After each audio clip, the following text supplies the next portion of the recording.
himself getting passed by multiple cars, as I mentioned earlier on, so Ewan in a very precarious situation, but he often finds himself in these places. He doesn't qualify as well as he races. Up front they are getting with Lee Aberdeen and Luca Varani not very far apart at all here, but I just want to see how Alistair Haig deals with Marcello Kessler coming around the old hairpin.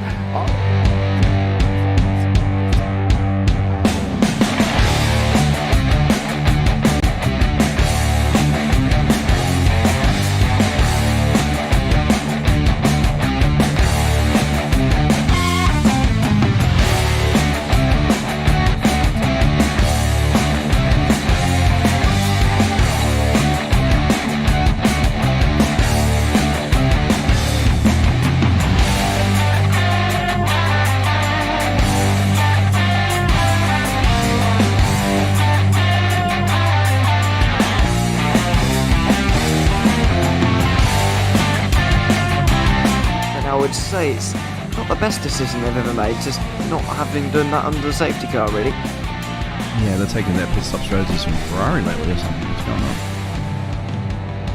on? In turn one, just too much gas on them, too much feet on the loud pedal, and unfortunately he's dropped him all the way down the order. But Philip Hammer is out in front by an 8.91 seconds.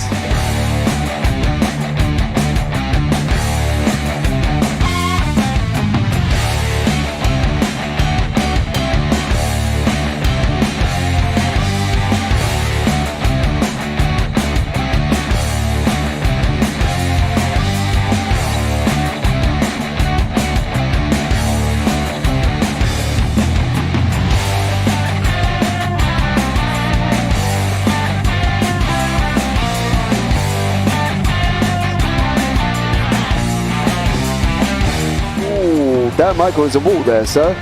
And definitely doesn't want to be hitting that earlier on as well.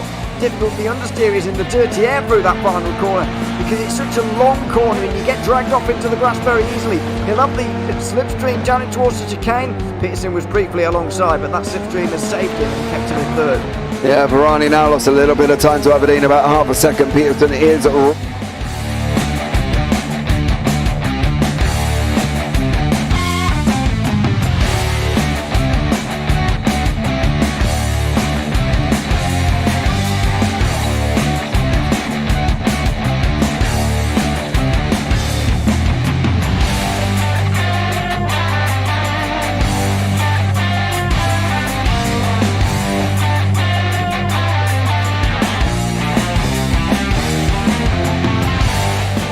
Pike's pushed Morton forward up ahead.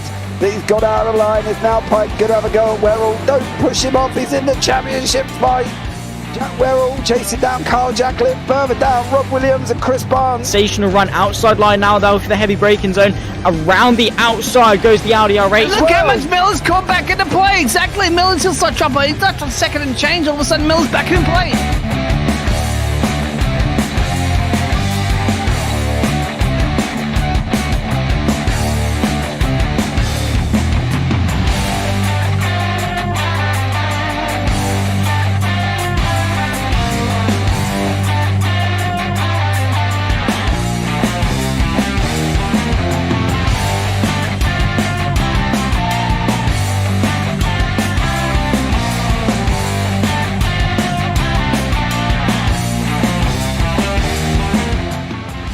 Moving on to the back end of Phil Jocelyn. So there's been a lot of movers and shakers in this first 2 laps here for race. Absolutely serious racing league. Everybody's allowed to have fun. Yeah, it's all about the entertainment. So I hope everybody is enjoying themselves out there in the chat. We know that Ron is been enjoying himself watching. The Burger King machine's off into the grass a little bit there as they're really bunching up now.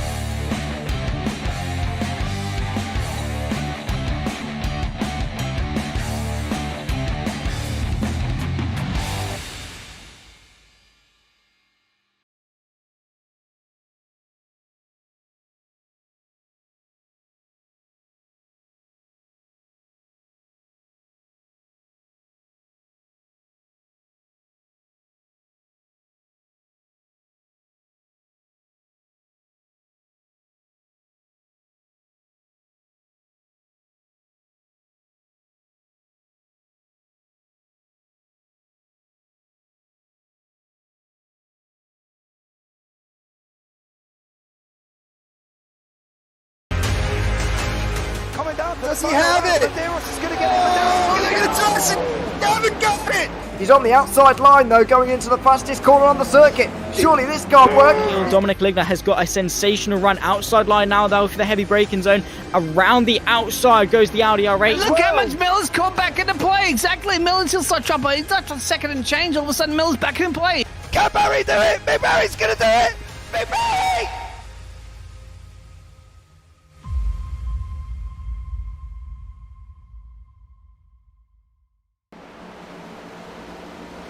Hello everybody and welcome to round 2 of the JPB Nascar Super Series here live from Charlotte Motor Speedway. We've got 55 laps around here tonight, making up just over 80 miles in the second round of our championship. 2 weeks ago it was 45 laps at Daytona. In the end it ended up being quite a few more than that, as 3 green-white checkers towards the end slightly truncated the end of that race.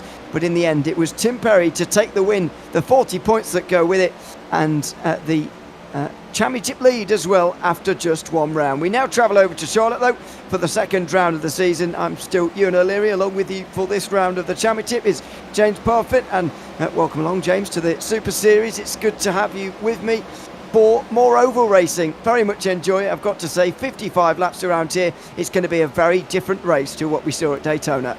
It is, yeah, and obviously it's my first time in here for the NASCAR Super Series, so this should be absolutely amazing. I'm really looking forward to it. I watched the last race out as well, and it was, to be fair, they were fairly clean. You know, we only had, I think it was like 3 cautions with about 15, 16 to go, and then it went a little bit wrong with the green-white checkers and stuff. But, you know, look, at the end of the day, for Europeans in NASCAR, I think our boys did very well, and I'm really looking forward to Charlotte. I think it's going to be awesome.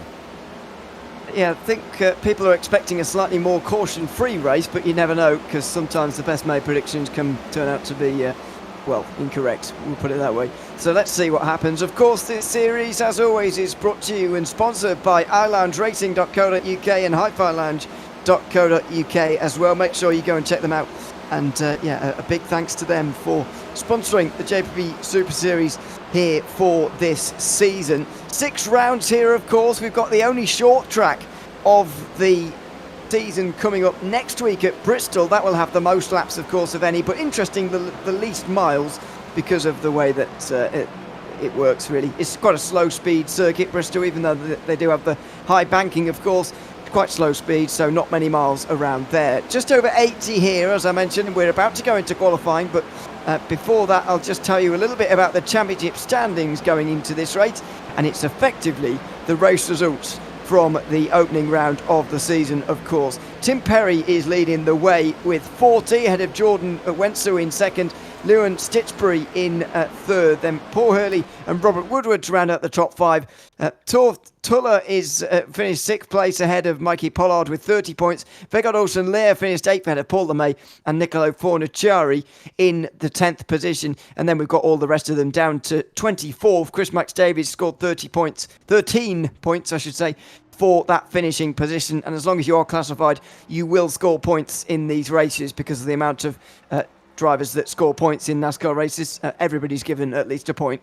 So if you get to be classified, then you will have at least a point at the end of the day. And the one thing that's especially noticeable, James, about the NASCAR point system, which mirrors real life, although we don't have playoffs, probably for the better, but we do have the same real life point system, is that winning a race is really rewarded. That's exactly what NASCAR wanted to do in the 2000s, reward race wins a little bit more. And so that's the latest system they've come up with. 40 points for a win, 35 per second, whereas all the other points are 1 point per position. That's a big leap for winning a race. Yeah, it is. And I think that's what makes it really interesting. And I think that's why NASCAR has really kind of blown up more across Europe and it's getting bigger. And I think that's the thing. I love NASCAR and I can sit and watch NASCAR all the time. And I look forward to going when we finally get to America to be able to go and watch a NASCAR race. But I think at the end of the day, they've done really well with how they've handled it. They've done the playoffs, they've done everything else, and they've done amazing. So I think for winning deserves more points. I think they have to get more points for winning. Yeah, the point system certainly reflects that as well. There are certainly things I would change about NASCAR at the moment. I was going to say, as David Beck fires the wall off of 2, clearly he's got it pretty loose there on the second lap, and he'll be back to the pit lane. Ryan Hyatt is currently top of qualifying right now, by the way, and that is little surprise. He's coming over the line now for the end of his second lap. Where is he going to get to? He briefly went down to second. Will he get back to first again? Doesn't look like it. The 3 car of Ryan Hyatt won't be on pole. Oh, Alvaro Vasquez Garcia, however, is on pole position. He's just jumped in right at the end. There's only a couple that haven't done their 2 laps. Chauviel Melee as well. He's got just to finish off here as well. Mark Werrell. We have got Jack and Mark. Mark is dad, Jack is son. So there you go, just for anybody that really wanted to know and was worrying about it. And of course, Paul Hurley, who just about made it into the pits as well. But yeah, this should be an interesting one. We've got 26 cars now on here. So I think 26 should be a good number, right? Yeah, we've got one more than we had 2 weeks ago for Daytona, which is good. Carl Jacquelet makes his way over the line as well. Can't see him anywhere towards the... Oh, there we are, 4th place. I can see him. He's on the second row, although Perry goes to the top. Tim Perry, the race winner from Daytona, with a fastest lap almost right at the end. It's a 30.6 from him in qualifying. That might well be enough for pole, with nearly everybody having completed their laps. Yeah, absolutely. If you're going to pop in a time, you might as well pop it in after everybody else has done their laps, right? Because, you know, nobody now can beat Tim Perry in conjunction with it. We've got Kev Aylett from the JAASR, who might be able to, but he's obviously going to just about start his laps now. Kimon J. Bjortland, another one who's just finished here as well. So it is basically Tim Perry, Jason Hale, no, not even Tim Perry, Jason Hale and Kev Aylett, who might be the only ones to be able to knock Tim Perry off the top step. Kev Aylett apparently is from Nottingham. I'll be cheering him on in that case. I'm not supposed to do that, but I am. No, we're not supposed to be biased. We know this. Come on. Oh, sorry, but he's from Nottingham. I can't help it. So anyway, we'll see how he goes here in the first lap for the 111 car. Up towards the line here with just about enough time remaining, about 3/4 of a minute left on the clock. Where does Aylett go? It'll be 16th for now, 8th row of this grid. Oh, that's a bit high up the hill there through 1 and 2, and he cuts back for the sort of diamond line, but that won't be quick enough, I'm afraid, for Aylett, so he'll stay 16th. What about Jason Hale? He clearly wanted to see everybody else go out first, set the benchmark, and then try and beat it, given that he knows what time he has to beat. Over the line for the driver of the 9 car. Where's he going to get to? Can't see him up on the left-hand side at the moment. Think he's going to stay outside of the top 20. Yeah, he's in 22nd at the moment. Is Jason Hale there as well. You know, they've got a lot to contend with here as well at Charlotte. It's not just a flat. You know what I mean? You know, they've got literally 24 degrees on the corners and 6 degrees banking on the straights, but they're all done. And hopefully we'll be able to bring you up the grid here as well. So there you go, Ewan. After you, sir. Let's have a look. Tim Perry is going to be on the front row with Garcia. It'll be Jordan Wenzel, who interestingly finished in second in the opening race at Daytona. He's third of the start at Charlotte. Jack Werrell will be alongside him with Carl Jacquelet and Ryan Hyatt making an all Chevrolet row 3. Ewan Stechbury and Paul Clark will be on row 4, ahead of Sergio De La Cruz and Paul LeMay, rounding out the top 10. Michael LeMay is just about 200ths off of his brother, with Peter Balassa in 12th position in the 29 car. 7th row, will be David Beck and Nicolo Forniciari. Then it'll be Mikey Pollard and Kev Aylett on an all-Ford 8th row. It'll be Chevrolets of Mel and Bjorklund to be on row 9, ahead of Tor Tuller and Kyla Leo Ivanov.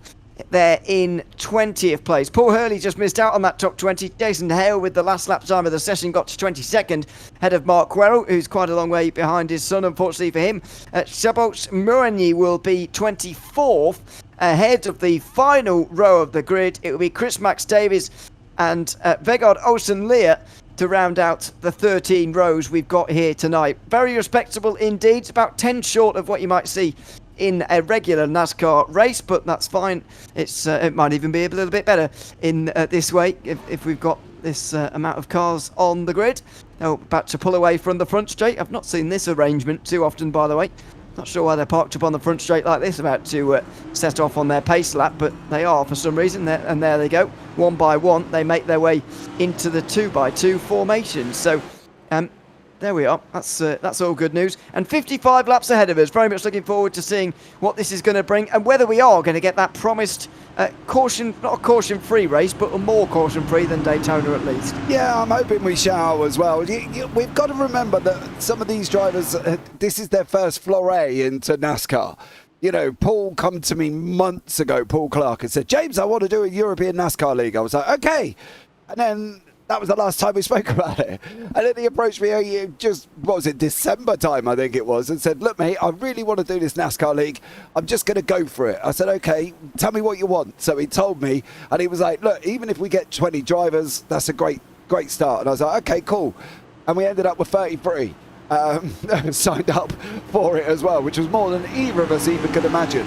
And it's been awesome. These guys have absolutely loved it, and they think it's been great. People have been saying how wonderful it is, looking forward to a European NASCAR League and all of this sort of stuff, and it's been awesome. But look, they're coming to the start now, Ewan. Let's see how they get on. Let's see, indeed. It's round 2 of the JPB Nascar Super Series here live from Charlotte. 55 laps, just over 80 miles for the second round of the championship. We're into the restart zone and we're underway. Race 1 winner at Daytona, Tim Perry, gets us underway as the green flag waves in the air for the first time. He gets off to a great start as well, as a couple of the drivers, especially on the second row, struggled to really get going. Into 1 and 2 they go, and Tim Perry already has half a second on the field. Yeah, there's some of these guys behind. Jordan Wenzel, Garcia, Werrell, Ryan Hyatt, Stitchbury, they all missed the fact that Tim Perry bolted. I don't know if there was confusion over the start zone. It is all in the rules that the start zones are active. We've got Paul Clark here. He's moving up alongside Sergio Dela Cruz at the moment as well. These guys know each other from a different series. Carl Jacklett on the inside, running Ewan Stitchbury out onto the outside line.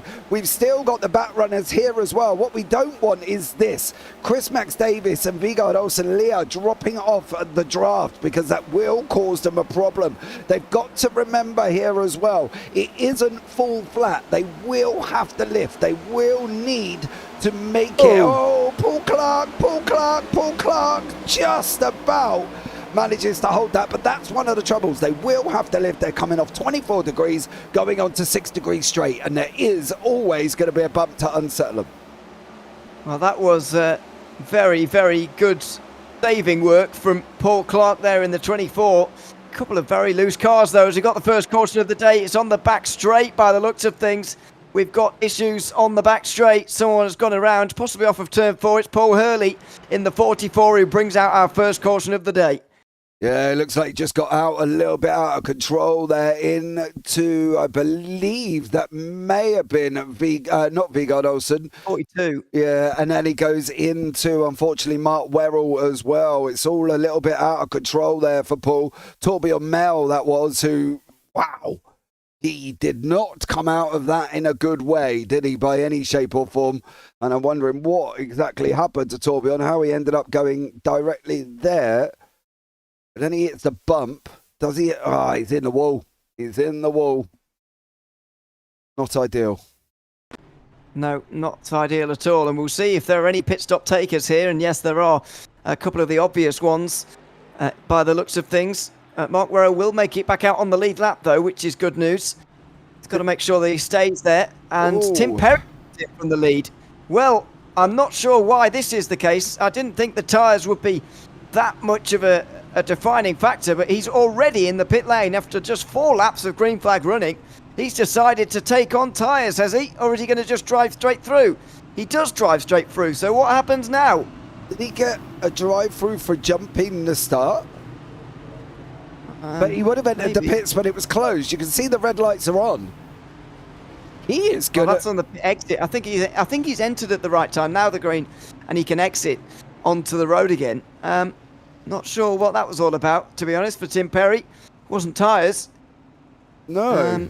I'm wondering if he jumped he didn't jump the start. He was at the front. There was no need for him to jump the start. I'm not quite sure what Tim Perry's been up to there. I wonder if they're in who's in the voice chats, whether or not we can get. No, we can't, unfortunately, there as well. But that relinquishes the lead and gives Jordan Wenzel the lead at the front at the moment. Yeah, unfortunately, Paul Hurley is still in pit lane, and he is going to drop a lap down as a result of that. Off the back of the field as well, we've got Vegard Olsen there after a slightly longer stop, a couple of stops actually, to try and just alleviate some of the damage, along with Mark Well and the 42 of Torboy Mel as well, who have all been into the pit lane.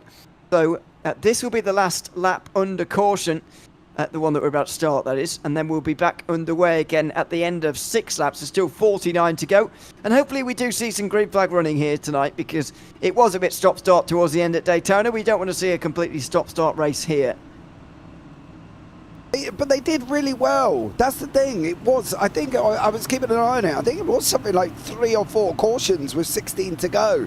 So they all did really well. I think that was just Hurley coming off the banking, going straight onto the 6-degree straight, and that's what unsettled the car.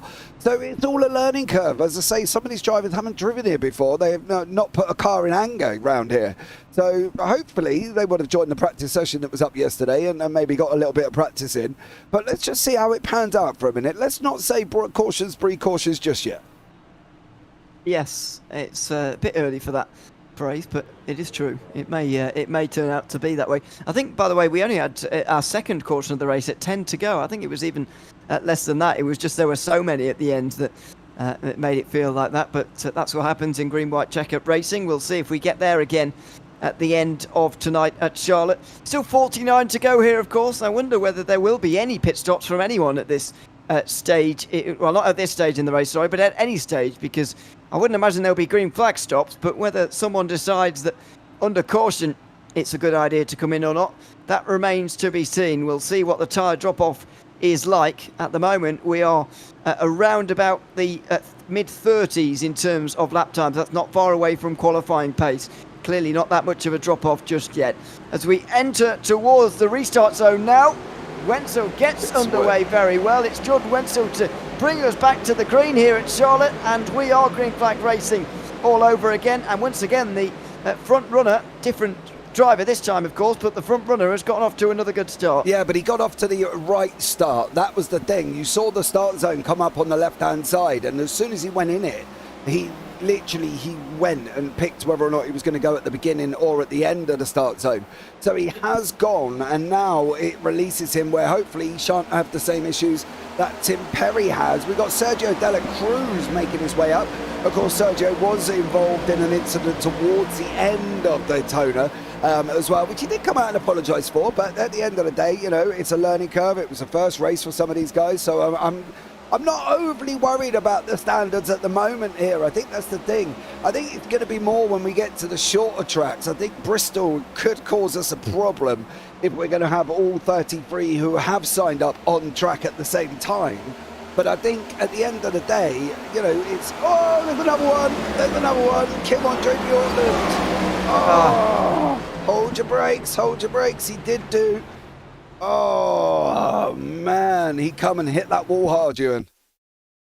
Let's see how it happened here in the 89. It's Bjorklund on this occasion. Is it on his own? Yeah. Off of 4? Yes, it is. There's some loose race cars here, and a good job of avoidance from someone there. Not sure who that was immediately behind, but good job of avoidance, and from everyone at the very back as well.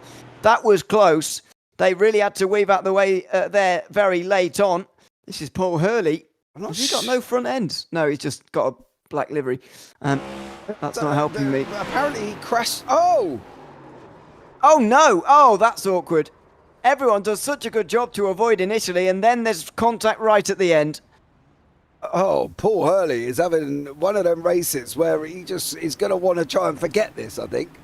You know what I mean? We've had some pit stops, have we? No, we're still waiting for everyone to catch up to the pace car, I think, as the 42 car is making its way through the field here for some reason. He might have got the wave is around. A lap down, of course. So is Tim Perry. So that yeah, Mel is the lucky dog, I suppose, and gets back onto the lead lap in that way. Now, the pits will be open again here, but there hasn't been much green flag racing yet, so I wouldn't expect there to be many pit stops, if any at all, and there certainly aren't from the front runners. Maybe if you're a bit further down the back, then you'd be willing to take the risk. Yeah, I think so. If you're at the back, you're not going to lose out. You know what I mean? So I think at the end of the day, it's not going to hurt them if they go and take a pit stop, to be fair, because they can get in and get out before the pace car comes around, of course. Yeah, but they do have a limited amount of sets, don't they? I forgot about that. 3. Isn't it 3 sets they can change onto, or 2? 3. 3, yeah. I believe. So that will limit them. They can't do this every time because, roughly, 4 of them have already been in, for example. Yeah, 3 sets of tyres, including their starting set. So the starting set they're on counts as 1. So then they've got 3 more after. Okay. So shouldn't be too constraining for these races, but if there are a lot of cautions, or if there are, a big green flag run and then a lot of cautions towards the end, a high tyre wear circuit, it could all go a little bit pear-shaped. I think if any circuit is going to prove to be particularly high tyre wear, I think it could be this one. I mean, at Daytona and Talladega, you really don't see tyre wear as a problem at all. Pocono, maybe Indianapolis, but those are sort of some wide open, long circuits as well. So maybe this is going to be the one, if any, where tyre problems are going to be the biggest. Bristol is just too short, I think, for tyres to really be too much of a factor, but maybe I'm talking complete rubbish. It's happened before. It we'll would be see. the first time, so would it? That's what I'm here for.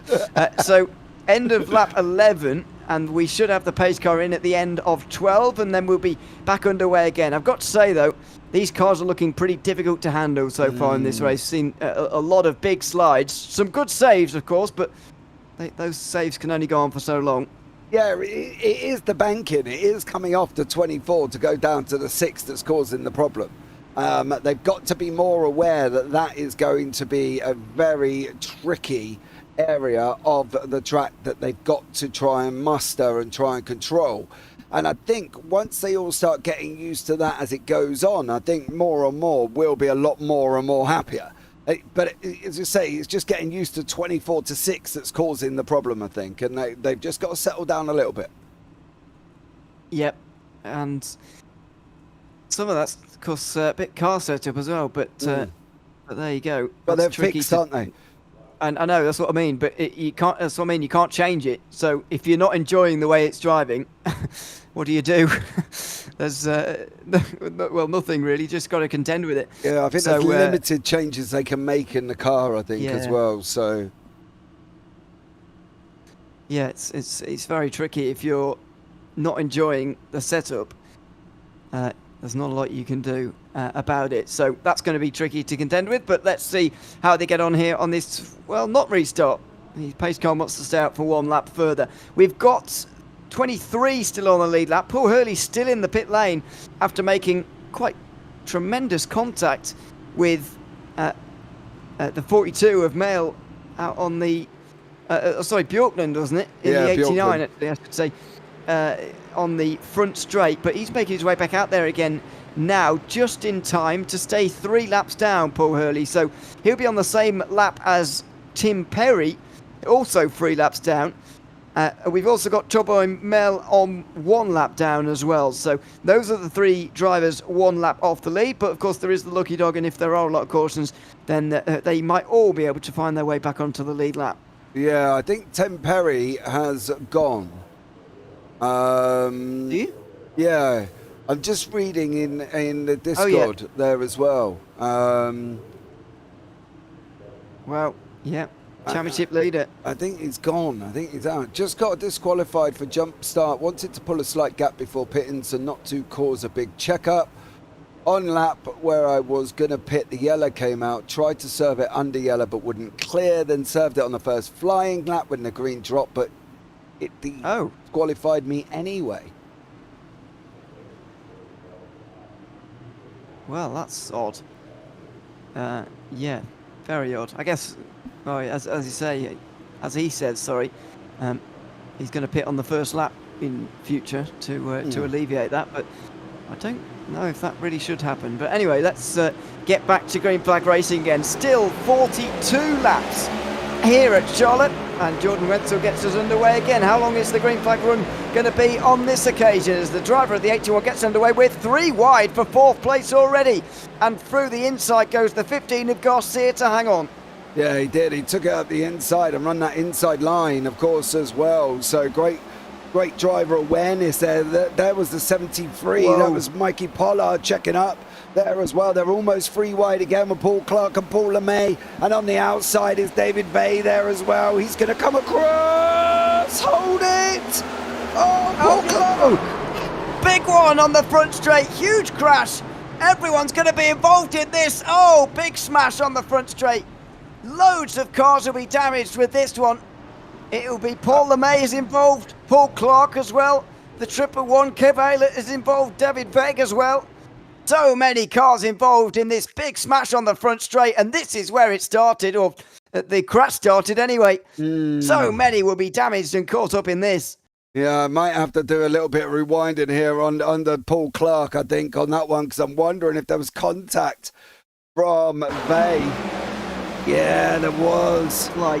Slight contact, and then Vey put him round, unfortunately, on that one. And then Paul Clark still just carrying on, and that involved Paul Tallulah, Kim Andre Bjortland, Paul Clark, David Vey, Kev Aylett, Michael LeMay, Chris Max Davis, Paul LeMay as well was involved once more. That was hopefully the only big one we get here this evening. Yeah. Well, that was a very big crash indeed.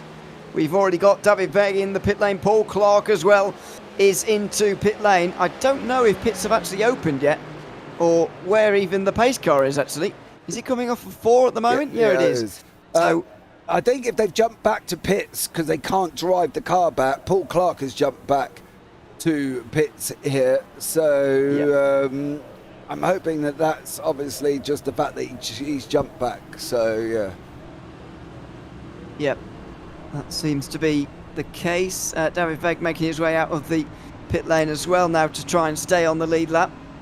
And we've got some pit stops here. Murray is in, so's Pollard, LeMay, Ivanoff, Michael LeMay, so both of the LeMays, into the pit lane. Not sure how many of those are down to damage. I would imagine that most of them are, and they're not tactical stops.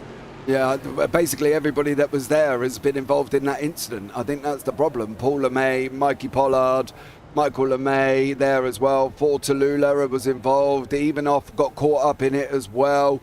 So a lot of these are unfortunately forced pits. Paul Clark, we saw what happened to him. You can see the damage on his car there.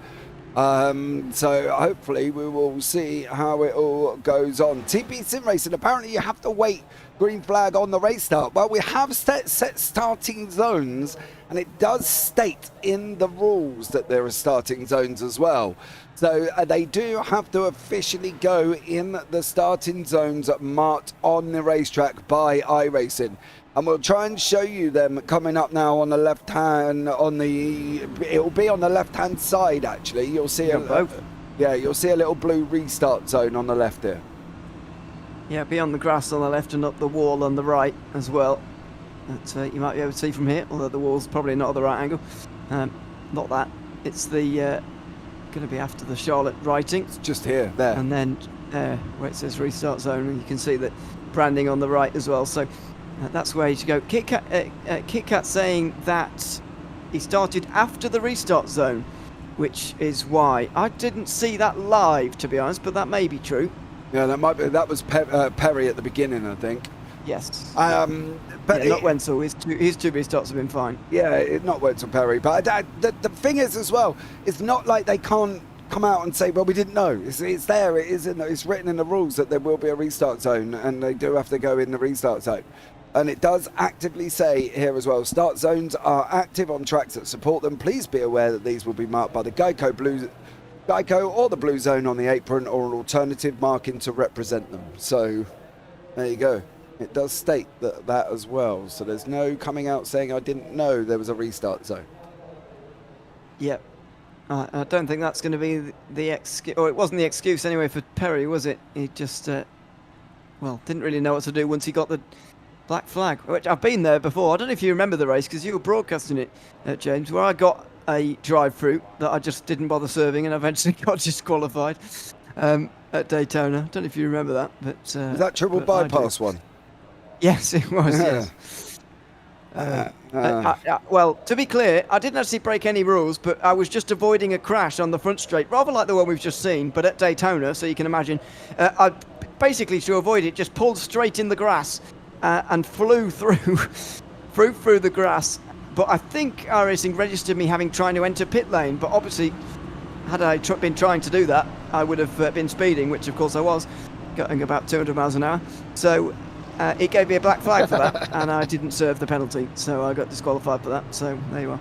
Do lower, going about 200 miles an hour, shooting up the pit lane. Well, I wasn't going down the pit lane, I was just in the grass, but iRacing thought I was in the pit lane, so that was great. But then again, I did that at the Christmas event as well. We did the fun event. I literally took to the grass at Daytona on the front stretch to try and avoid the big old collision that took place. And I, lucky enough, got away with that one. I didn't have that, but I think I must have just run up to an area where I'd gone past the pit exit and then took to the grass to get out of the way. And I don't think it registered that I was entering the pit. So maybe I was just lucky and you were just unlucky. It's possible. It's not entirely consistent, I've got to say. No. When it penalises you for that. And of course, there will have probably been a patch update, at least one, probably two actually, in the intermittent times we did that. So, and of course, the incidents probably weren't identical either. So, yeah, all these factors have got to be factored in, as it turns out. Nice, like that. We're about to go back to green flag rating then. Third caution of the day is coming to a close. Still over 30 laps to go. Let's hope that we can get a longer run in here. Still 36 remaining in the race now. Jordan Wenzel increases the speed slightly and now goes in the restart zone. We are underway here at Charlotte once again. It's another great launch from Wenzel. I mean, there's a very limited time in which he can go, but he still keeps catching the others off guard. Yeah, he does. The others just can't seem to keep with him here as well. It's a struggle for them, and Jordan Wenzel has got this absolutely nailed here as well. He's doing a stellar job on his restarts. He's keeping away from everybody. He's opening up gaps, and now people have just got to sit back and try and master their racing lines. They should, in theory, be in one kind of line. They shouldn't really be 2 or 3 wide just yet. You know, you've got to just learn to follow here as well, and it's going to be tough for them, but they've just got to learn to try and follow the cars in front. It is the way it runs, it's the way that Charlotte is, and they've just got to try it. Don't try and make silly moves early on, you know, and because this can result in incidents, especially coming off that 24-degree banking. David Fagan, Paul Lemay are about to make their way out of pit lane here, and they could be in a bit of trouble with regards to the field and getting laps. There they are going to be lapped here. Lemay certainly is on the inside. Vegard Olsen Lear has been. And what about David Vega? I'd imagine the same will apply, and certainly will. The same will apply to him. So that is that as far as they're concerned. Up towards the line now for the leaders. Ryan Hyatt's on the move in the 3 car. He's up to second, and we've got our 4th caution. We're not even halfway through the race just yet. Oh dear. We've got the front straight again. It seems to be turn 4 causing the problems. Yeah, it does on that one, unfortunately. We'll try and have a look back and see who it was. Was it for Tallulah? No, there was somebody actually in the wall already on the left-hand side there going backwards. That's never a good look. It was Carl Jacqueline. Sergio Dela Cruz. And Carl Jacqueline. Now, how has that started? Because from that angle, it looks like Dela Cruz has almost come across Jacqueline there and not quite given the room that was required with the wall very close behind. Let's have a look. Yeah, this just looks like that's exactly what happened here. Dela Cruz drifting up from the blue line, as you can see, drifting up and up and up and up, and there's the contact. I don't think there was quite the room given there to Jacqueline, and there is the answer, there's the result of what they've just partaked in. Dela Cruz backwards and in the wall, and he's now down to 19th place. Yeah, unfortunately, on lap 23 there. Caution number 4 for him as well. I know, well, I don't really know what to say, Ewan, to be honest. I'm hoping it settles down, you know, because we are getting this kind of caution-fest environment that we really kind of wanted to try to avoid. So, yeah, let's see how they get on here as we keep going on throughout the evening. We certainly will. As I say, we're not even halfway through the race just yet. We will be about halfway when we get restarted here, by the way. That's where we'll be in the race, but hopefully a few less than 4 cautions to bring us to that stage in the race. As through goes JPB back onto the lead lap. So we're back onto 19 drivers on the lead lap as Torboy Mel's pit stop, I think, has put him a lap down. It has indeed. It's put him on the same lap as Paul LeMay and also Vegard Olsen Lear. They'll all be, the 3 of them, that is, will all be fighting for the lucky dog if and when there's a next caution. Then they'll be fighting for that place to go back around again and go back to the front, although Mel might well get back on the lead lap here by just driving.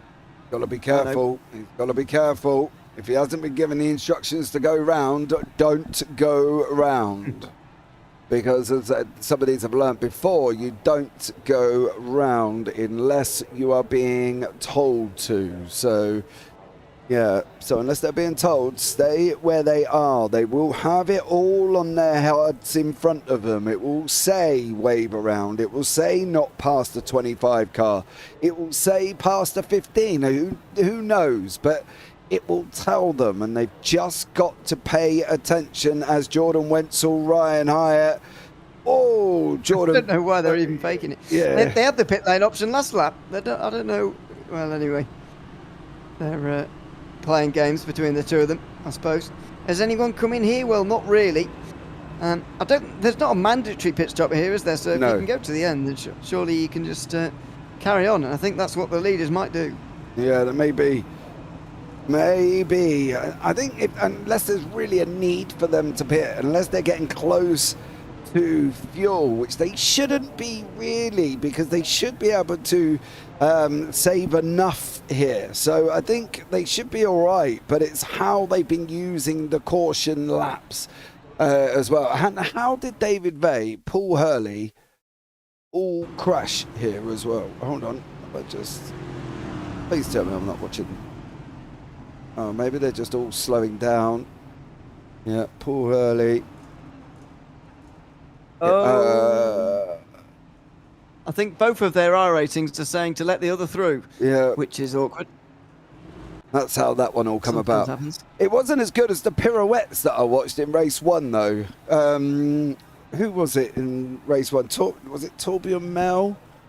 I know it was one of the Norwegians. Was on the back. He was on the banking, and then him and somebody else went to pull away together, and they ended up doing pirouettes together. Yeah, I remember that. Yeah. I did have to say to them in Discord, I'm sorry guys, but this did make me chuckle because I was in absolute stitches, to be honest, when I watched it back. Not their proudest moments on the JPB broadcast. No, I did have to. I think I did have to clip it and turn it into a YouTube short as well, to be honest. Yeah, that's an option for you as well, guys. Don't forget, JPB are doing YouTube shorts as well, and we are on TikTok under @JPBroadcasting, so go and check them out as well, of some of these shorts and clips from out the broadcast throughout the week. It's been a very interesting week, can we say here as well. Yeah, it has been, and so get your scissors out if you want. Your scissors out. That's what the clip icon is, isn't it? Yeah, but don't. Ewan O'Leary is not saying please go and cut your TV up. Okay. Well, no, that's true. Yeah, don't actually. No. You get what I mean. I hope you get what I mean. Anyway, you can see somebody sending you in a DM with a picture of them cutting up the TV. Yes. Oh, sorry. I won't be proud of that if someone does send me that. But anyway. No, you told me to do it, sir. It was all your fault. that classic one. Someone else told me to do it. Yeah. Okay. Well, anyway, the lights are off on top of the pace car, and we are ready to go back racing again. About halfway, as I mentioned. 27 laps complete now. 27 and a half. It's halfway. Oh, that was close to a bit of contact. Everyone's getting a bit restless, and there was contact there in the restart zone. But once again, Wenzel with a good jump, even with Ryan Hyatt there. He got a good jump. We're already 3 wide in the midfield here, and this is nervy for everybody. Diving down low there. I think it's Stitchbury maybe in front of Bjorkland in that car. It was Tuller, excuse me, in the 90 car. Not there's Bjorkland just ahead of the 73 of Pollard, and Murray on the 08 going right round the outside here at the end of the 28th lap of this race, and we're off of turn 4, hopefully for a green flag run, but that was very loose on turn 4 again. Oh, Mikey Pollard got twitchy there as well, and now you've got it behind Miriani as well, getting a little bit shaky here. David Bay and Kev Aylip just nicely plodded along, so that's fine for them. Up front, we've got Garcia, Jack Werrell, Ryan Hyatt, and Jordan Wenzel. These 4 here going at it once more as we're coming into lap number 30. Wenzel out in front, Ryan Hyatt in second. And no surprise, we've got the American contingency up front here, Ewan. You know, these guys, Wenzel and Hyatt, drive NASCARs on a regular basis. I'm not shocked to see them 2 out the front of the pack. No, we're not shocked at all. They are very good drivers indeed, and could well be candidates for this championship as well. Let's not forget that they came in quite far apart though. Ryan Hyatt finished down in 17th at Daytona as a result of a late crash with Sergio De La Cruz.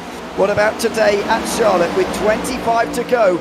We complete another lap. We've got the longest green flag run we've had all race long, and hopefully we can settle into this one for a little bit longer with 17 cars on the lead lap and still a lot to play for. Battle for 7th is on as Thor Tuller is up into that position ahead of Hale in the 9 car.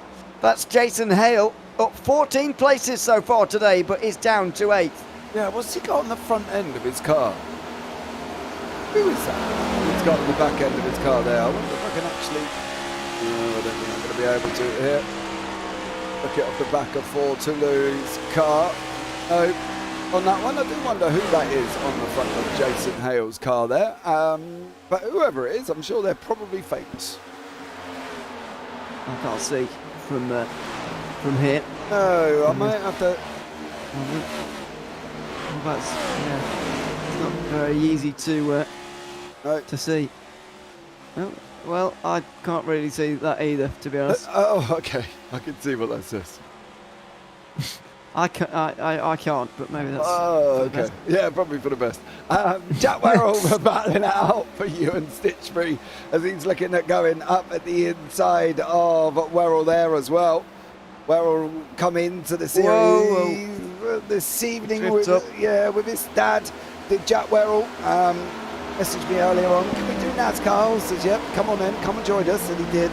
So Jack and Mark, of course, Mark all the way down here. He's still up, mind you, Mark is up 10 places, so a great job from him so far here. And all of them, we've still got 25 running. Even Paul Hurley, who's a good 4 laps down at the moment, he's still running as well. And so is Michael LeMay. So that's good news for them. And David Bay, this is what's happening here with David Bay. This is very busy. He's the last driver on the lead lap as those around him are fighting for the lucky dog here. It's Olsen Lear who's got it currently. Mel trying to take that off at the moment, as you can see in the 42, and goes straight into the wall doing so. And where's he going to come back out into turn 1 and 2? Oh, there's going to be a crash here, surely. There is. Oh, there is. Paul Clark gets turned around eventually, and we are under caution. The longest green flag run of the day comes to a close with Paul Clark sent around. It was always going to happen, unfortunately. Here's the incident. Not sure who that is, but they get straight into Paul Clark there and spin him around. That's Carl Jacqueline. Didn't they make... How did that come about here? Because I thought it was going to be Torbjorn Mel coming off the side of the circuit here, but it looks like... Clark's in the wall. Clark was in the wall. And the problem is obviously they come round the corner on him. So let's pick up on Paul Clark here as he goes into the wall. He's coming off the high side. There's Torbjorn Mel trying to come back on. So he comes back on, but does he interfere with Clark? No. Yes. Well, yeah. Well, there was, but it wasn't due to them on their own as such, should we say. That wasn't. And then he comes down, unfortunately, and Carl Jacklett, yeah, he does that. Well, that is a shame for Paul Clark. But everybody's back in the pit lane again. Apart So we do have pit stops here. And staying out is Mikey Pollard. He stopped earlier. So Mikey Pollard stays out, and so does Karolina Ivanov, as well as Chris Max Davies, who hasn't stopped at all today. Nicolo Fornaciari is in the same boat. So 4 stay out. The rest are in. Now, where's Jordan Wenzel? Is he going to get out first in this race off pit lane, or are we going to see a new leader with regards to that? No, it is going to be the 81 of Wenzel. We'll have a look. Oh, that was close for second off the line. Not sure who won that one, and I'm not sure they know either. Garcia and Hyatt. Garcia beat Hyatt then. Garcia got out ahead of Hyatt. That was a good stop from him there. Garcia about 15 hundredths of a second quicker in the lane and gets the job done. So the top 4 don't pit, but the rest of the lead lap drivers do, and that is now 18 drivers, with Vegard Olsen Lear getting the lucky dog. Yeah, he's round on the lead lap now as well. There he is, going to be joining up to the back of the pack. Paul Clark is driving round once more here as well, as he's going to be joining up to the back of the pack as well. The pack are back together. Paul Hurley still in the mix. As I said, we did lose Tim Perry. He somehow got DQ'd there as well for not taking a penalty quick enough. But it's going to be a very interesting one here as well. I'd love to have a chat with Ryan Hyatt, but if we're going to get another lap under pace car, we are. Right, I'm going to try and get, if I can pull Ryan Hyatt into the booth. Ryan, can you hear me? Yes, sir. How are you doing? I'm not bad, buddy. How's it going out there? So far, so good. Managed to avoid all the chaos and carnage that's been taking place? Yeah, it's mainly been behind me. So what's the strategy now going forward then, sitting in 7th at the moment? Because everybody in front, about 2 of them in front of you haven't pitted. Probably just go. Just go. Yep, just go. Okay, and how do you think you're going to be, is just going to be the best way to do it, do you believe? I don't know if it'll be the best, but we'll find out. I feel like I should have stayed out there, but I don't think there's also enough cars in between whoever's in the lead to Jordan that it would have mattered. Yeah, well, I thought I stayed out. Yeah, Jordan's 1 place ahead of you. You got Garcia, and then you got 4 in front. So hopefully it will work out for you, buddy. And we'll see if we can have a chat with you a little bit later on. But have a good one, mate, and we'll catch up with you soon. All right, sounds good, man. Take care. Well, there you go. That was Ryan Hyatt. Still seems upbeat. Just gonna send it. Yeah, I think you've got to at this stage in the race now. It's just going to be 16 to go, I think, when we get back going again. Because we're not going to this time. The lights should go off here, and then we'll be at 16 to go by the time we go green. 4 having not stopped, although Pollard and Ivanov stopped 22 laps ago, as of right now. The others haven't stopped at all, Fornaciari and Chris Max Davies. So Fornaciari and Davies are going to be on the outside with the 20-lap-old tyres on the inside, and then we've got the from row 3 backwards, we've got the new tyres. These should be the final stops of the day now. These should be what everyone's got to the end, and as Ryan says, this is going to be a race to the end. Yeah, it should well be as well. Just hope, it goes cleanly here and doesn't go too extreme. I'm not quite sure why Max Davis is pushing along Fornaciari there. I'm not entirely sure if that's the best way of doing it, but I suppose it does give us a minute here to shout out Paul Clark, who is the owner of HiFiLounge.co.uk and iLoungeRacing.co.uk, who are sponsoring this season's event as well, which is absolutely amazing of Paul to come forward and sponsor the event here again as well. So much love to Paul, and obviously go and check out HiFiLounge.co.uk if you're into your hi-fis, and iLoungeRacing.co.uk if you're into your sim rigs. He does a bit of both there, dear sir. Absolutely, and as you say, a big thanks to them for sponsoring the series. What a great end to the second round it's going to be. The JPB NASCAR Super Series with 16 to go at Charlotte. It's going to be Mikey Pollard in the 73 to get us back to green again. That was quite early, but we're underway, and well, it's all a big stack up here. What on earth's going to happen into turn one, you wonder? The inside line really prevails because on the outside, Fornaciari didn't go anywhere. Round the outside, though, it's a good run from him. Up on the high side, he's going well. The 222 of Ivanov goes backwards, I'm afraid. Wenzel is going to have Hyatt right behind him. There are the main two. Just through on the backstretch now. Wenzel looks inside of Fornaciari. He can't find the room there. Maybe outside of the Italian. Around turn 4 they go now. Ooh. We're green again at Charlotte with the race to the flag. Boy, oh boy, did Wenzel take a high line coming out of 4 and through that tri-oval there as well. He was literally against the wall, was Wenzel. Now Hyatt's going to try and make that move around the outside as well. Is he going to be able to get a run? He's tapped the wall. He's tapped the wall. Is he going to be able to hold on? He does. The car stays there and he doesn't bring out a caution, but Jordan Wenzel now got the inside line over Fornaciari as well, and Hyatt definitely needs to be alongside him to make this last. Going into the last 15, this is old tyres at the front. This is new tyres behind him. How's this one going to pan out, Ewan, with 14 to go?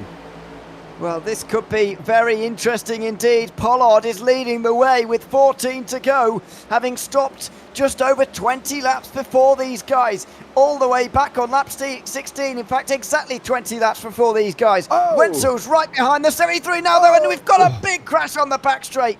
Huge crash. Ryan Hyatt is involved in it, and so is everybody else. Oh, man. That was huge. Absolutely huge. Let's see. So it's two separate ones. So David Begg in the background has gone off, but also Ryan Hyatt has had a problem there, and he's slapped into the 222 of Ivanov. What's happened to Hyatt? Why is Hyatt going so slowly? He's already loose. I think that's the problem. Has he got damage? I think he's already loose here, Ewan. I think the way it looks is...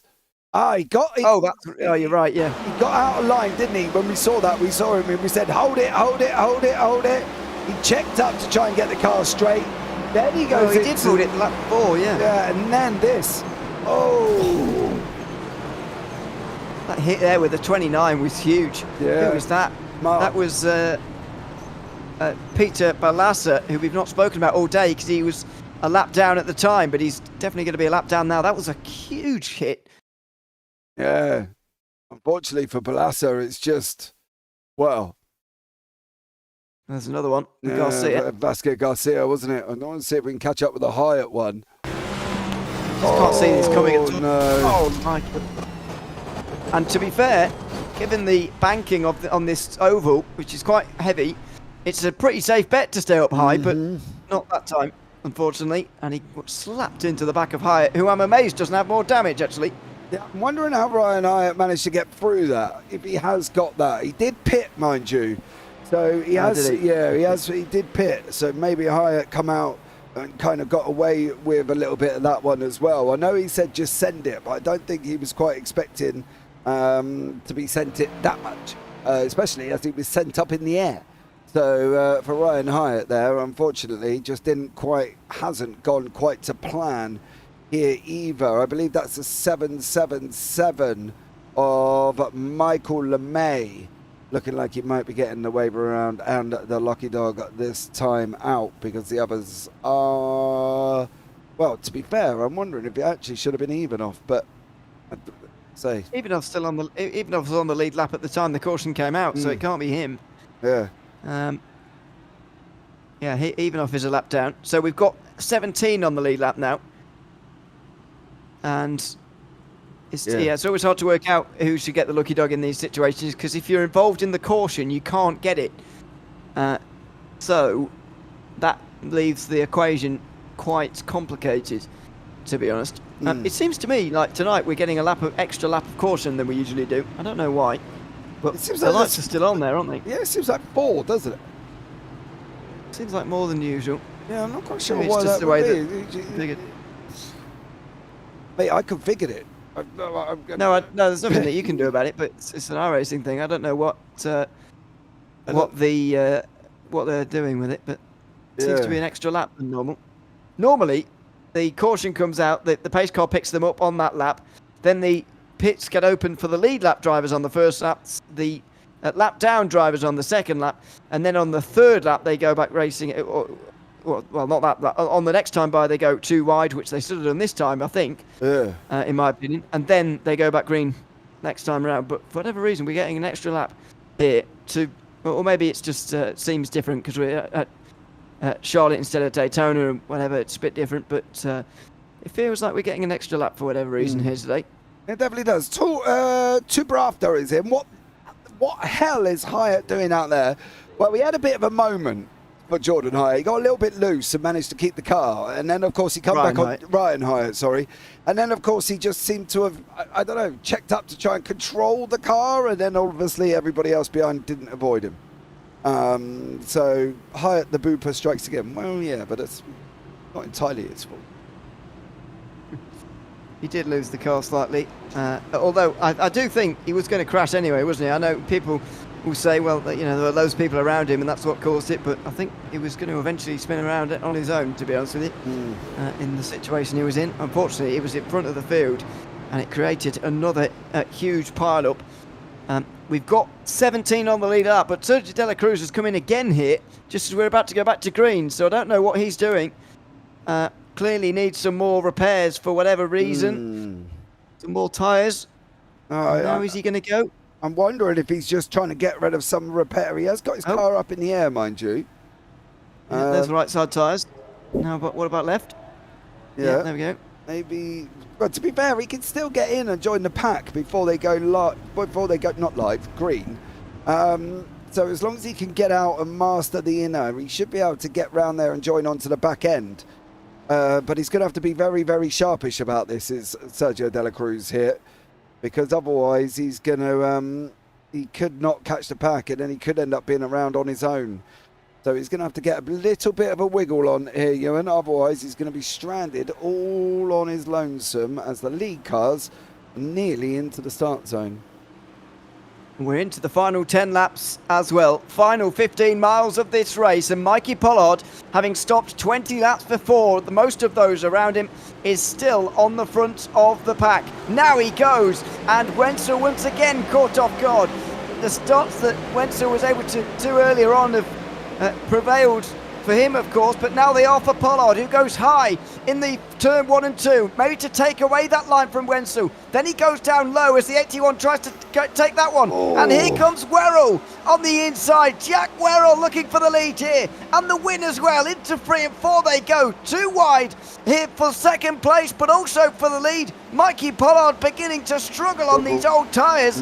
Out of 4 they go. And it's going to be Werrell here who might well get to the lead. Yeah, Werrell pitted on lap 36. He's got 20 lap younger tyres than Pollard on the outside. Pollard could end up being eaten up here by Wenzel, Hale, Andre Bjorklund, Fornaciari, Tallulah here as well.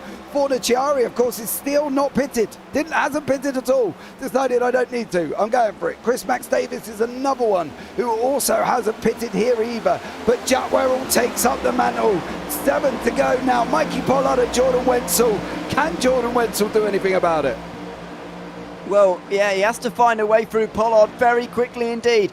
Into 1 and 2, he's looking low. On the blue line, they're on the inside line. Now, surely Wenzel's going to move to the inside and go for this.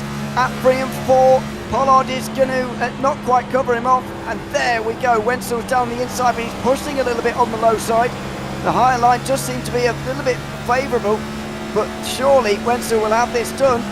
He's still alongside his Pollard. He's still actually got his nose ahead, but surely now Wenzel will be through, and he is. Pollard lifts off early, actually, in towards turn 1 and 2. But once again, the higher line prevailing. Sort of the middle line, really, isn't it, rather than the high line. And, Pollard's all out of shape.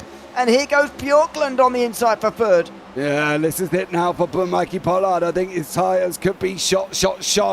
Bjorklund should get that inside line. We're coming into 5 to go. Pollard's running high. There's a run on the outside from Stitchbury. He's just taken nail. Fornaciari's not been into the pits. He's got 4 Tallulah for company as well. Coming into the final 5, it's going to be Jack Werrell and Jordan Wenzel. Who's going to get the battle here as well? Coming down here, Ewan. Over the backstretch they go. It's Werrell, Wenzel, Pollard, your top 3, but I'm expecting Pollard, if he can hold on to top 5, he would have done a great job here, but I think his tyres are starting to crumble. It's going to be, the battle for the win is going to be between Werrell and Wenzel here.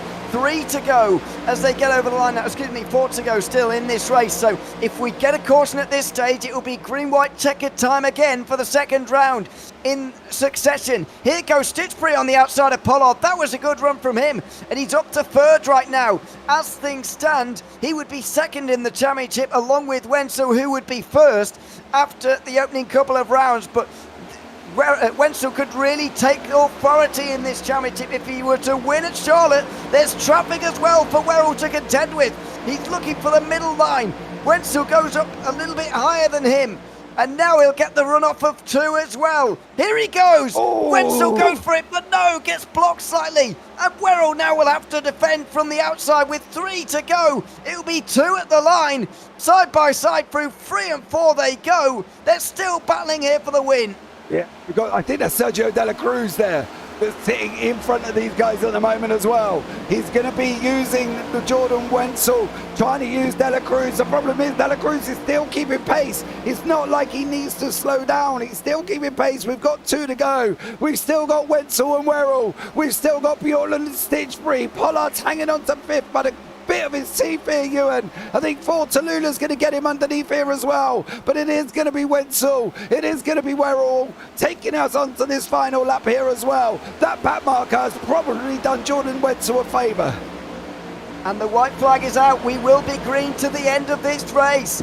In towards 1 and 2 we go again. Wenzel now ahead. He's led for quite a significant portion of this race here at Charlotte, and it looks like he's going to lead the most important lap of all as well. In toward 3 and 4 for the final time. Jack Werrell not close enough to mount a challenge for this win. And round 2 of the JPB Nascar Super Series here from Charlotte is going to go to Jordan Wenzel, who takes the championship lead with it as well, ahead of Werrell and Stitchbury. Join him in the top 3. Jordan Wenzel is a Super Series winner, as crashing over the line goes Mikey Pollard, who is heartbroken in 16th place.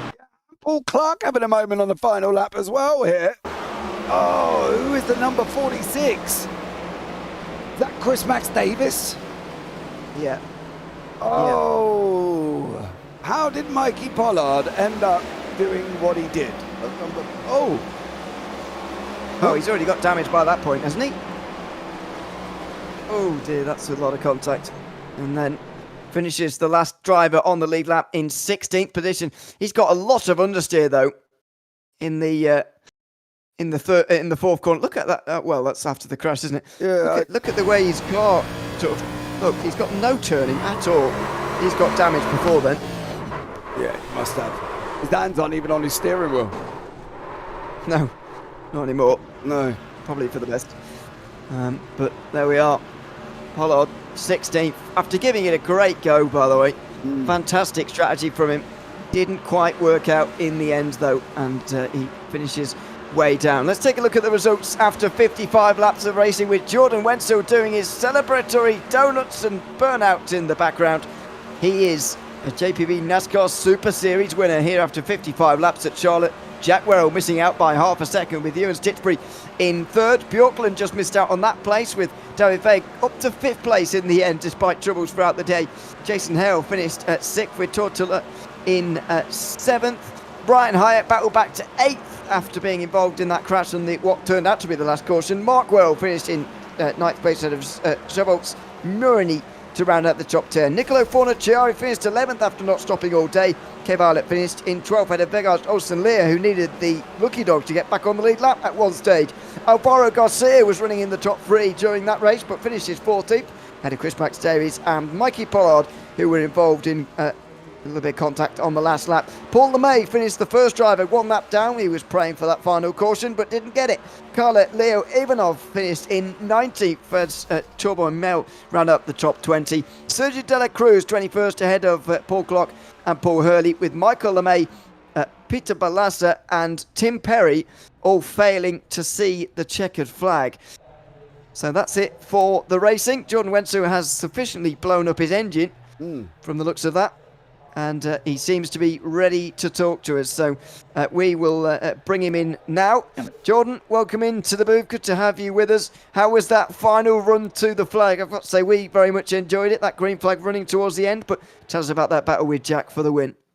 Oh, that was difficult. I got pinched behind a car that had not pit. I don't remember exactly which car that was. And so he got around me, and I'm just trying my best to try to get around both him and that lap, or the car that didn't pit. So it was really tight. I'm pretty sure at one point I pretty much was side by side, about an inch apart from him, and I was able to get it done. It was just fun racing here.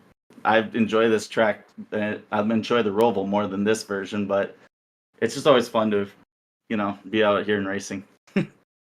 It's always good to be out here at Charlotte, of course. What about the lines that you guys were taking here today? Because obviously it's the fixed setup. You can't change things around there, but obviously you can search around for grip and different lines and whatever. It seemed to me as if the very bottom line, right on the blue line, wasn't really the place to be. You sort of had to be in the middle, but that, of course, changes when you're battling with others. Just what were the lines like in sort of practice, and then during the race, where were you finding the most joy, and where were you having to go to try and make overtakes throughout today? I found that I was able to, for overtaking, if I made a really high entry to the corner and then arced it back in for a low exit to the corner, I was able to get a lot of momentum, and that's what I was starting to use on guys at the end of the race. For mostly just running around and trying to save my tires and stuff, I was running maybe a lane or two off the bottom on entry, and then just trying to diamond it just off of the white line, not being on it, because I'd found that you just lost too much time when you went down there, and then you could get it more easily rotated when you got back on the throttle coming out of like 2. Well, congratulations, Jordan, on the win here tonight to go with your second place 2 weeks ago, of course. Thanks so much for coming to chat to us, and once again, congratulations. Well, thank you very much. Thanks very much. Jordan Wenzel there, the race winner tonight at Charlotte, just ahead of Jack Rowe, who was fighting with him all the way. Jack, welcome in. Good to have you with us in your first race in the series. In isolation, you must be pretty pleased with second place. How are you feeling after that? Oh, over the moon. I came into tonight not really expecting much. Oval is by no way my forte. It doesn't massively interest me, if I'm 100% honest, but yeah, I was just looking through the stats. I did one singular oval race in 23. I think I did 10 in 2022. So I don't really touch them. But I thought, you know what, bit of fun, why not? And yeah, it seemed to play into my hands. I thought when the check or the yellows were coming out, just do what the leaders do. If they pit, I'll pit. If they don't, I won't. And well, it seems to work. It seems like they know what they're doing up at the front, doesn't it? It did seem to work out well as a strategy. I mean, how much did you know about Charlotte, the racetrack, before you actually came in? Because you mentioned you don't have much interest in oval racing. How much did you know about Charlotte, and how much do you know about Bristol that we're going to in 2 weeks? Bristol, it's next to nothing. I think the last time I drove Bristol on anything will have been Tocker Race Driver 3, probably in my, I was 11, 12 years old, something like that. But Charlotte, I knew nothing about really. All the road stuff I've done around there naturally through the sort of the iRacing ladder on road, but on oval I didn't know too much. Kind of similar to sort of dirt oval, I'm aware. Where the grip will naturally move up the circuit. Well, one thing I did learn is the track temp can get very hot around Charlotte. I was constantly getting updates, 46, 47, 48. And from my road racing stuff, I know that the higher the temperature, usually the less grip, but it felt fairly balanced. And yeah, just enjoyed it. Learned a lot and looking to carry the momentum into Bristol. Oh, well, yeah, glad you enjoyed it. Good to have you here. Is there anyone you'd like to give a shout out to before we let you go? Yeah, my dad, who was racing as well tonight, Mark, seemed like he had a fun race, caught up in a few accidents, but still finished P9. And of course, you guys for putting on what is a brilliant series, and I think a free series, which makes it so accessible for anyone to join. Thanks very much. And yeah, double top 10 for you two tonight. Thanks very much to both of you for joining us. Congratulations on second place, and we hope to see you in a couple of weeks. Brill, cheers, Ewan. See you next week. Thanks very much, Jack Wirral there, second place here tonight at Charlotte. That's just about going to do it for us, though, James. I mean, nice green flag run to end the race, which we're very pleased about. Is that the contact with Mikey Pollard we've been looking for? I feel like it might be. So that's why he had so much understeer, I guess, on the last lap. Yeah, I'm a bit confused because he said he got hit on the last lap, but I can't see contact. Unless I've missed something, that there wasn't. Was there netcode contact? I know. I'm doing a little bit more. That was a big old one. Surely not. The problem is he was all out of control already, wasn't he? A little bit, but he wasn't going that. Well, it's difficult to tell, isn't it? Really. I think he's mentioning that he was hit, so. Maybe he felt a hit in the wheel. Maybe I'm a little bit, I don't know, I'm a bit stumped at the moment. So he's out in front here. He's out of control. Yeah, looks like it. Well, maybe there's something else we're not seeing to that, but we'll get some answers on that one and find out. But it was a good green flag run to the end, wasn't it? And eventually we got a good race for the win.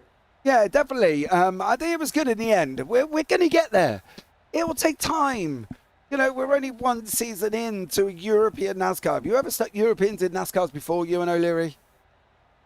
I've seen it done before, but I've not organised it. Exactly. So, you know, we brought all of these drivers together who have come together and taken out on track. So I'm not worried. We'll get there. They had a good time. To be fair, it was less cautions than the last time out. We only had 6. And we finished under green flag. No GWCs. Absolutely. Very pleased about that because that can turn into complete chaos as it turns out. But 55 laps complete here at Charlotte.